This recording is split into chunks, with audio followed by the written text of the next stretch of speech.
back here with some more Central America mock game through. And like I said earlier, I have yet to hear back from my opponents.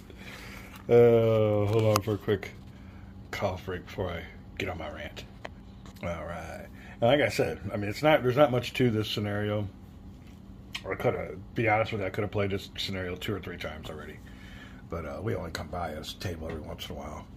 And I'm really excited to get started with my phase.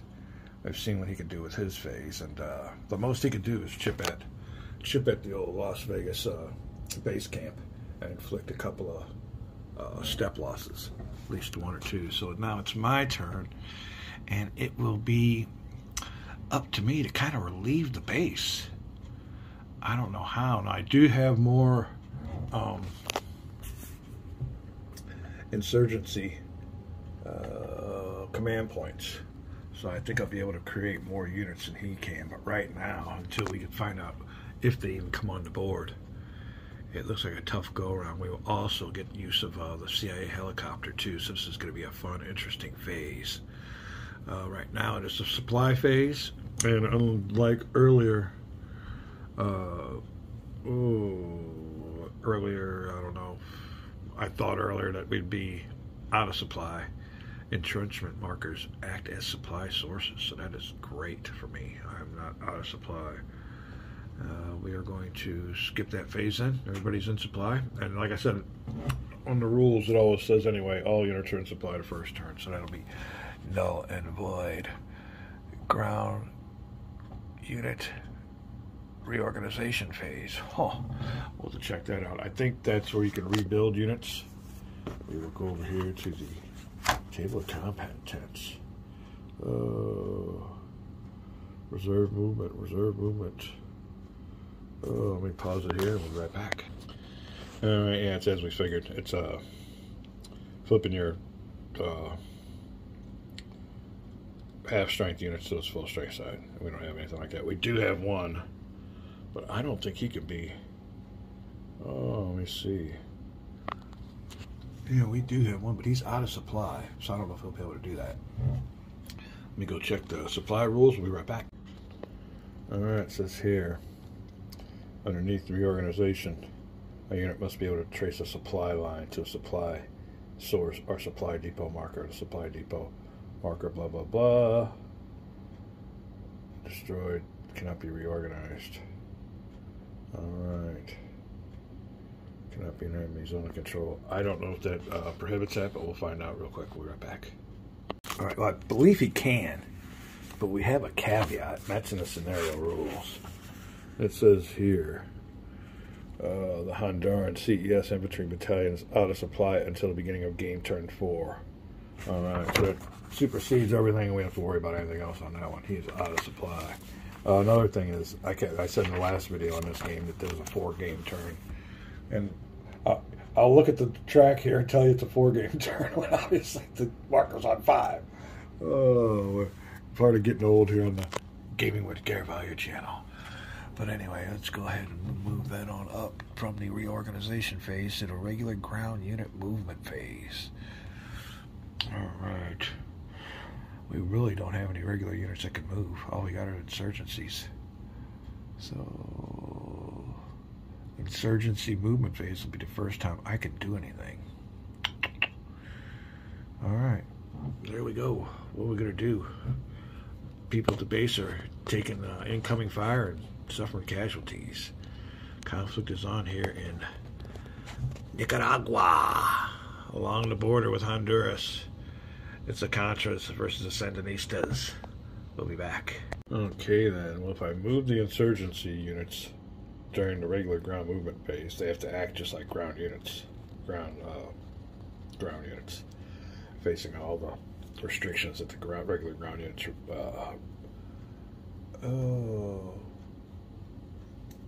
facing all the restrictions the ground units face.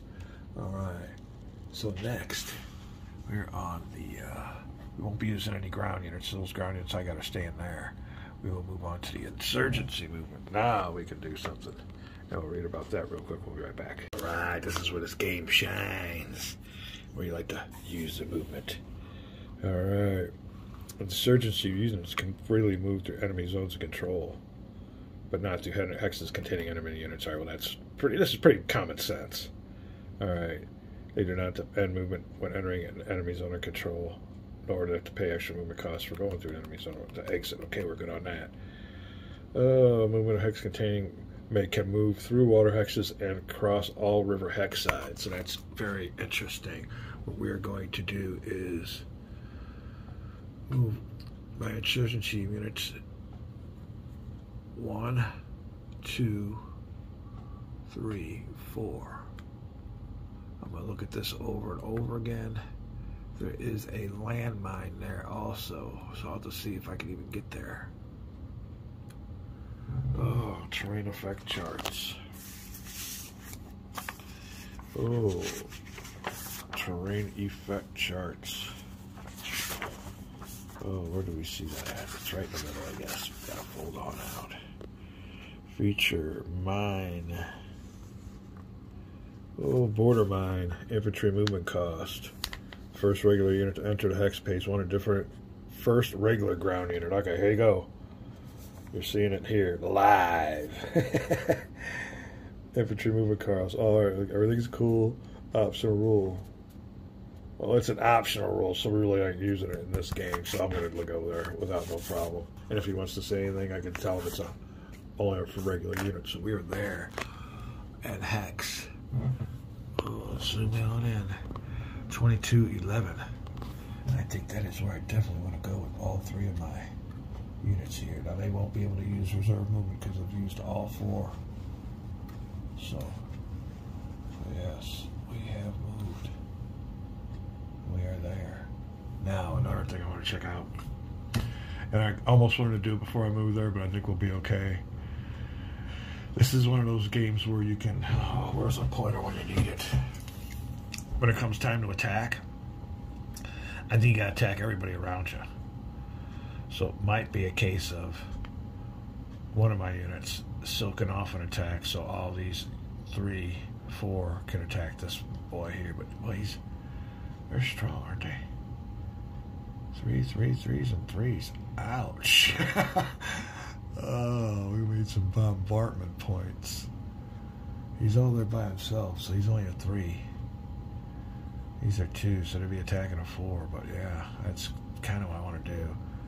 And like I said, this is just a practice game, so we'll see how this goes. But I definitely want to see what's going on with this attack helicopter, because he could add some bomb. I don't know if he can participate in close air support, but if nothing else, over and above, he can come down here and try to bomb some bombardment points on this and reduce this defense factor. That is what I am thinking. We'll be back. Central America, am I going to be the bride left at the altar again? It happened with Blitzkrieg. Like I said, the guy was on Vassal. He's even gotten a hold of me again wanting to play. So, you know, once bitten, twice shy there, sucker. Yeah. You had me set that game up all for a night. And it ain't like this one. Blitzkrieg's got a whole order of battle. I mean, it's a lot of units. And they're all these little bitty counters. You can, oh, God. And it's a bag full. A whole bag full of counters. I'm telling you, it took me a good hour, if not over. And watch my video. I think it's back there. It's about the Blitzkrieg game. And I got screwed on. I got fucked on that one. I was kind of pissed. But yeah, no more. It might happen again. We'll see. We're having fun down here having to simulate a game, though. But if you don't show, we'll just play this video. We'll just play this scenario on out and put the game away. Hopefully we get an opponent one of these days, because I do want to check out old War for America or Empire of the Sun. Maybe we can find an opponent that shows up. I don't know. We'll see. I shouldn't talk about the guy because it's only been a couple days, but it's been a while. I've been ready to play this game. He said he had a lot of time, so we shall see. We're back. All right, we got to check this out though. An insurgency unit that ends its movement in a city, town, or port controlled by the opposing player. Here we go. We're coming in here, but we're not in the port. We're ending our movement in a village called Jalapa. Let's see what we got here. Get him out of our way. Jalapa. So we'll be there in Jalapa along the road. It is a village, so we're allowed to go in there It is a Nicaraguan village too, so just got to check all that out. I seen that there, and I know there was some kind of a. We'll go back and look at this again, but it does say. Oh, we cannot search the unit. Blah blah blah blah blah. Note that Tiger Island. Watering. I guess this is the paragraph we're looking for. Insurgency units that end insurgency movement in a city, town, or port. Yeah, it doesn't say anything about a village. Insurgency units can freely move through city, towns, and ports controlled by the opposing player, but must have combat if the movement's. Hold on a second.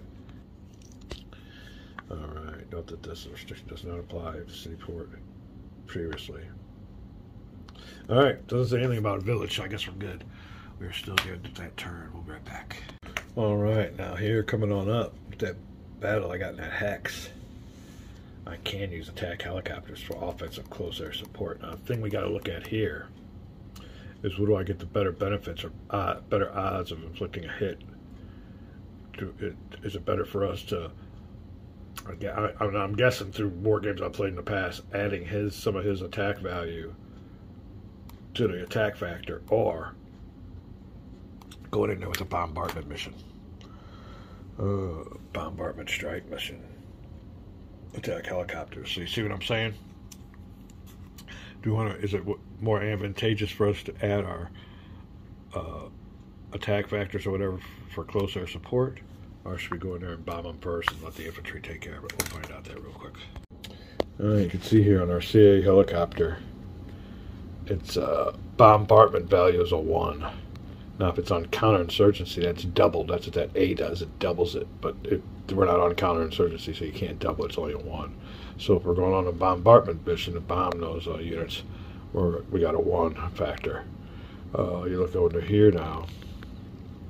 Ground combat value is a 3. So it's a 2 on this one. So only get 1 for 1 for bombard. 2 for close air support, I think. We'll check that out. We'll be right back. Alright, so you look on this ground unit bombardment table. And this is the total bombardment value, I guess, against a ground unit. Huh. We can only hit a SAM if our bombardment value is 10 to 14. Oh, I don't know if I'm reading this right. NA, not applicable, not applicable. Target, die roll, total bombardment value. All right, well, in other words, you need more than, you need at least 3. He only has 1 bombardment value there in the corner. Now, he does have 2, and then for that close air support, we're down here. Oh, procedure. There's how many blah blah blah air formation is under attack facilities. There's how many bombardment points the unit will contribute. Each bombardment point from close air support gives me a plus. So that I got 2 of them there, I'll get them a +2 die roll modifier. Yeah, so we're definitely going for the old close air support mission on this one, just like I figured. I was checking it out, but yeah, we wanted to check that out, so we'll put him back up here in this little CIA spot. Get ready, and we will be definitely using him for close air support, and he's within 5 hexes of that range. So there we go, formulating us up a little attack in our cauldron. We got it going on there. We got it going on. It's killer.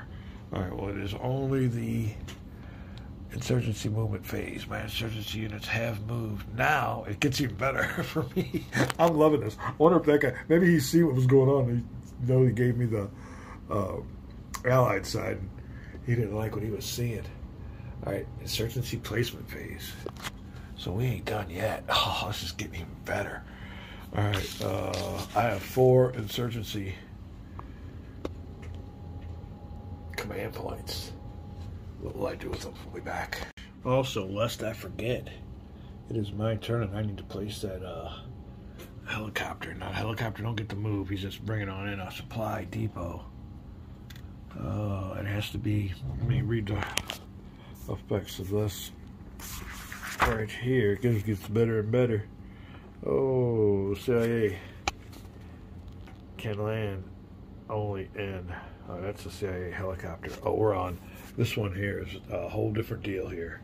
This one here is the, oh, we got out a scenario book. That there represents the Southern Airways supply. Let me get that checked out here. We'll be right back. Alright. FDN units that can be created or supplied inside via transport by an air unit. At the beginning of the scenario, the Allied player places an Allied supply source marker at an air facility inside Honduras.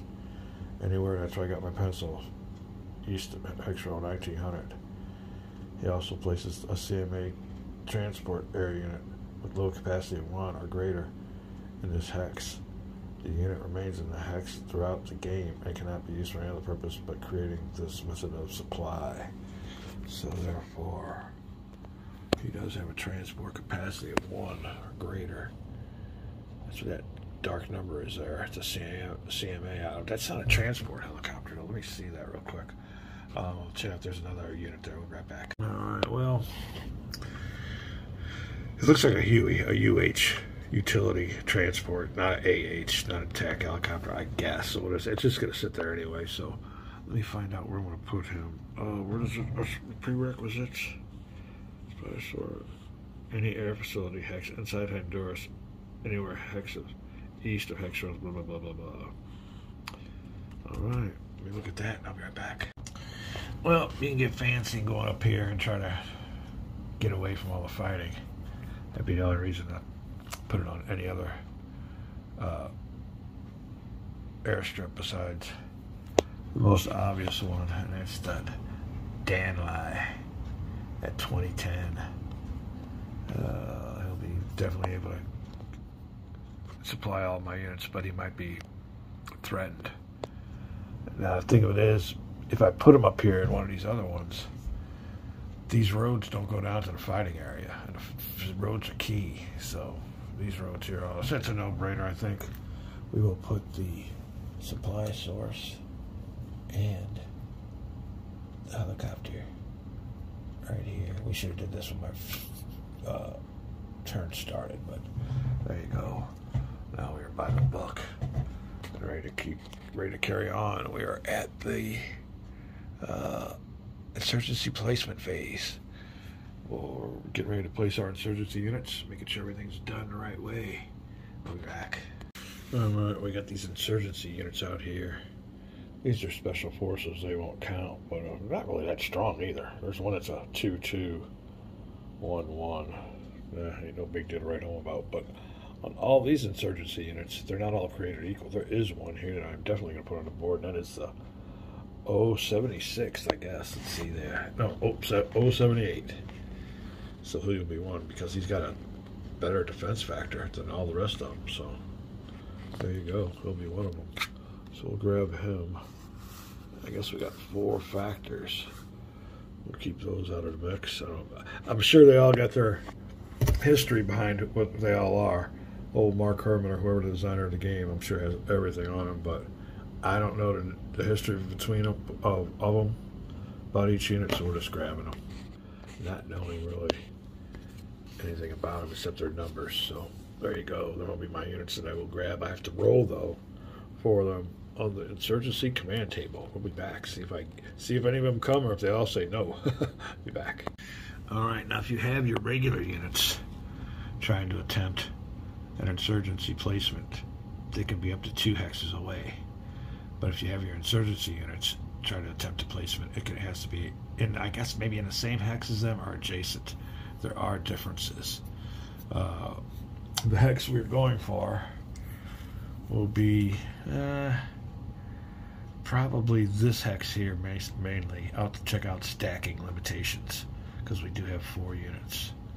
And if we have to overflow, I guess we can go ahead over here. There won't be no problem with the town.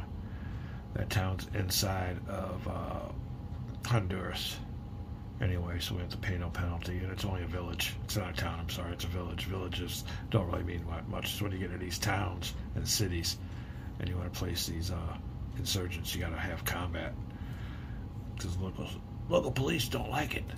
So there you go. We are having a great time with this game. Getting ready to see if I place any insurgents. Can definitely change the tide. We'll be back. All right, I get the roll for my insurgency units. So we're going to commence that right now. Now, the proper procedure, I'm going to be placing, let me zoom in here, on hex 2210. And these units here will be the ones that will attempt to place them. Now, another key thing is this dotted border line. On the left side of that line, I get a +1 modifier. On the right side, I don't think I get any. But, yeah, so 2210 will be the key. We will roll 1 die and apply the modifiers. Oh, what are we looking for? We're looking for high numbers. Oh, let me get my good die rolling die in here. All right, so 4. Placement and disbandment. Nope. Placement or disbandment attempt in insurgency's home country. So that'll be a 5. Town outside. And you only get the negative modifier, and make note of this, if it is attempted in a city or town outside the insurgency's home country. So the caveat there is being city or town. You could place them in the forest without no negative modifier. That's what I did when I placed the Nicaraguans in Guatemala. And it might have been a village there, but it said a city or town, not village. So there you go. You almost got to be a lawyer, know what the word is, that kind of stuff. All right, so we got up to a 5. The key thing you want to do too is forest. We're in a forest with a 5, and we get a yes with no +1, so that'll work. The first one we're going to deploy is this the old 1-2 boy. There, we'll get him on the board for sure. So here he goes. Another thing we're going to want to do too is make sure that we have a, well, they told us we should do this. We'll do it there later, but you want to make sure you put a, oh, wrong marker. Oh boy. Well, we'll check it out here in a second. I'll check it out, but going for the second roll, needing a high number. +1 modifier. Oh, we'll get another one. This could be really good. Placing the second. All right, command points down 2 with 2 left. Well, let me see. Down 2 would be right here, I guess. 2 points left. 3, that won't do it. All right, that takes care of it. I got 1 more command point left. I'm going to attempt to put on my last unit. 5, that will do it. So my last unit will go on. All right, we're beefing up this battlefield. The locals are wanting the Sandinistas out. Oh man, we could have, 1 more would have made it a perfect show. So I think I was able to deploy all mine. No, I was able to deploy all mine but 1. But I think that during the communist insurgency placement phase, he only had 2 points, and he was able to replace all his, so I wasn't able to place mine. Now, hold on a second. All right, just to make sure, makes everything clear, is they are automatically in supply for their first turn. And these are on old victory games. These are old counters.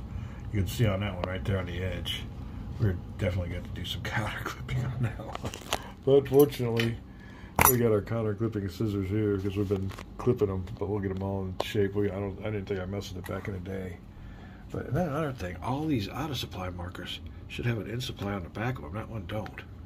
That one I just put in there was. But anyway, we are done with the insurgency phase. Now, more optional rules would come into effect with this next phase, and that's where the communists get a chance to use their helicopter or aerial assets to immediately, if they're within range and everything, fire and try to disrupt these units that are gathering. I guess they get word. Everybody gets word that the insurgents are gathering through intelligence, and he would have had a chance, but he has, in this first scenario, we don't have no, or he doesn't. I have some, but they don't have enough factors for counterinsurgency. All right, so that'll be the first insurgency disbandment phase. Huh. We need to have combat first. Where's that at? Ground combat. All right. First insurgency disbandment phase. I'm not going to disband any of them, But I did have in mind, oh, there may be a second insert. All right, let me see, combat, second insurgency disbandment phase. Okay, I see what's going on here. How do you want to use these phases? Yeah.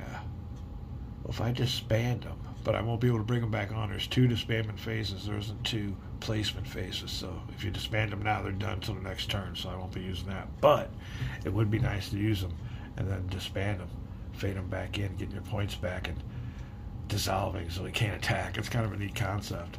So we won't be using the first insurgency disbandment phase. We'll be moving our marker to the air mission phase. And this is when we get to come and have some fun. Oh, let me see here. We will move this unit here with a range of 6. 1, 2, 3, 4, 5. I think I'm going to put them in this hex here that we will be attacking. And he's going to use that 2 number. The one on the top's transportation capacity, I think, but that 2 number there, I'll be adding that to my combat factors, or attack factors. That's how that works. So we got it going on here. There you go. Don't touch that dial. When we come back, we'll be getting more into combat. It is a ground combat phase. Between now and then, I'm going to check and make sure I just did that procedure right, but I'm pretty sure that's what I want to do. We will be back calling this a video attack on Firebase Las Vegas, Central America. And, ooh, one more plug. It is all about Scenario 1, the Bloody March. I think this is the first playthrough video on YouTube on this. I've looked them up, so here you go. We're back.